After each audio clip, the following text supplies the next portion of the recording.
Days of Our Lives. Salem Hospital Bloodbath. Who won't make it to Christmas? The first snow of December fell softly over Salem, dusting Horton Town Square in a deceptive blanket of peace. White lights twinkled on the Christmas tree, carolers rehearsed off-key harmonies, and families hurried past with packages and cocoa, unaware that just a few blocks away, Salem Hospital was about to become the epicenter of terror, tragedy, and life-altering secrets. By Christmas morning, nothing in Salem would ever be the same. Inside Salem Hospital, the mood was cautiously hopeful.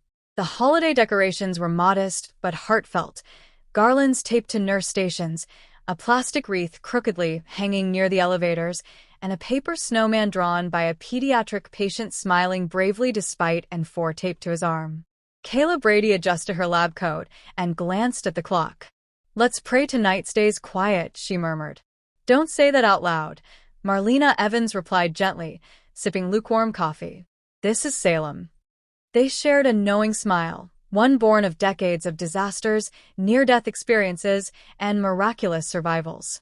Salem Hospital had seen shootings, explosions, poisonings, and possessions. Still, nothing could prepare them for what was coming. Across the lobby, Sarah Horton spoke softly with Xander Cook, who hovered nervously beside her. "You don't have to stay," Sarah said. "I do," Xander insisted. "I've got a bad feeling." Upstairs, Brady Black paced the corridor outside a patient room, guilt weighing heavy on his shoulders. Inside lay Kristen DiMera, unconscious after collapsing earlier that day. Whether it was stress, poison, or something more sinister, no one knew yet. And in the shadows near the stairwell, a hooded figure watched. Silent. Waiting. The scream echoed through the third floor at precisely 8:47 p.m. Nurse Whitley King dropped her clipboard as she ran toward the sound. Blood streaked across the linoleum near room 317, leading to a horrifying sight. Dr. Wilhelm Rolf lay sprawled on the floor, his lab coat soaked crimson, eyes wide and lifeless. "Code blue. Code blue." Whitley screamed, but it was already too late. Rolf, Salem's mad scientist, the man who cheated death more times than anyone, was finally, definitively dead. Or so it seemed. As alarms rang and staff rushed to the scene, the hospital lights flickered once, twice, then went out entirely. Darkness swallowed Salem Hospital. Emergency generators kicked in, casting eerie red lighting through the corridors. Automatic doors slammed shut. The hospital went into lockdown.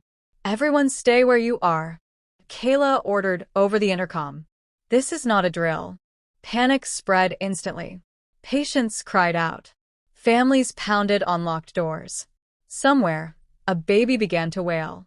Marlena steadied herself, her psychiatrist's instincts kicking in. "We need to keep people calm," she told Kayla. Before Kayla could respond, a gunshot rang out. This time, it came from the ER. Steve Patch, Johnson dove instinctively as glass shattered behind him. Roman Brady grabbed a gurney and flipped it for cover. "Shooter." Roman yelled. "Or something worse," Steve replied grimly. Blood pooled near the nurse's station where a young intern lay trembling, clutching her shoulder. She'd been grazed, but she was alive. "Who did this?" she sobbed. No one had an answer. Security cameras were down. Phones were dead. The hospital was sealed, and someone inside was hunting. A familiar face in danger. On the fourth floor, Abigail Devereaux lay asleep, recovering from complications related to stress and exhaustion. Chad DiMera sat beside her bed, holding her hand, whispering promises about Christmas mornings and fresh starts. The door creaked open. Chad looked up. "Kayla?" No response. The figure stepped forward into the dim emergency light, and Chad's blood ran cold. It was Gwen Rizek. Her eyes were hollow. Her hands trembled. "I didn't mean for this," she whispered. Before Chad could react, a loud crash echoed down the hall. Gwen panicked and fled, leaving Chad to wonder whether she was a victim or part of something far darker. Moments later, Abigail stirred and began to cough violently. Blood stained the sheets. "Poison," Kayla said after examining Abigail. "Same symptoms as Rolf. Someone's targeting specific people. Marlena realized. Why Abigail? Chad demanded. Before Kayla could answer, another nurse rushed in. Dr. Evans, we've got a psychiatric patient having a violent episode in the stairwell. It's Orpheus. Marlena closed her eyes. Of course it is. The lockdown had failed to account for one thing. Salem's most dangerous minds thrived in chaos. Orpheus overpowered an orderly and vanished into the darkness, laughing as alarms echoed behind him. Christmas came early, he muttered. Meanwhile, Kristen DiMera regained consciousness, just as someone injected something into her fore. She screamed. Downstairs, the small hospital chapel had become a refuge. Julie Williams led a quiet prayer with Doug, Hope, and several frightened families. The doors burst open. Lucas Horton stumbled in, clutching his side. Help, please. He collapsed. Blood seeped through his fingers. Julie screamed for help as Hope pressed her scarf against Lucas's wound. Stay with me, Lucas. Don't you dare die on me now. But Lucas's eyes fluttered closed. And this time, there was no guarantee he'd open them again. Back in the ICU, Sarah discovered something horrifying. Multiple 4 bags had been tampered with. This isn't random, she whispered to Xander.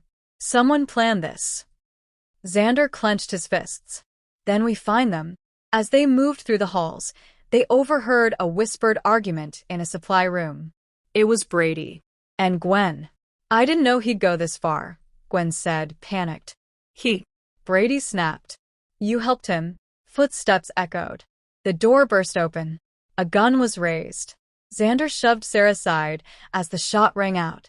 He went down. By midnight, Salem Hospital resembled a war zone. Rolf lay dead. Abigail hovered between life and death. Lucas was rushed into emergency surgery with a dangerously weak pulse. Xander bled out on the floor as Sarah screamed for help. Kristen slipped into cardiac arrest. Orpheus remained loose. And the real mastermind was still hidden. As snow continued to fall outside, Christmas Eve bells rang in the distance, mocking Salem with promises of peace that might never come. At 3:13 a.m., the emergency lights flickered again. A voice echoed through the intercom. Good evening, Salem. It purred. This is your wake-up call. It was Dr. Wilhelm Rolf. Alive. Or something very close to it. You see, he continued, death is merely temporary. But consequences? Those are forever. Security footage crackled back online, revealing Rolf standing in the hospital morgue, surrounded by stolen medical supplies. This Christmas, he said softly, Salem will learn who truly deserves to live. As doctors fought to save lives and heroes searched for the truth, one patient flatlined. The monitor screamed. Sarah froze. Kayla whispered, time of death 4:02 a.m. The camera pulled back slowly. The face on the bed was revealed. Lucas Horton. Outside, the sun began to rise on Christmas morning. But in Salem, joy had been replaced by grief, fear, and unanswered questions. And as snow settled on the hospital roof, one haunting truth lingered. Not everyone would make it to Christmas. And the bloodbath wasn't over yet.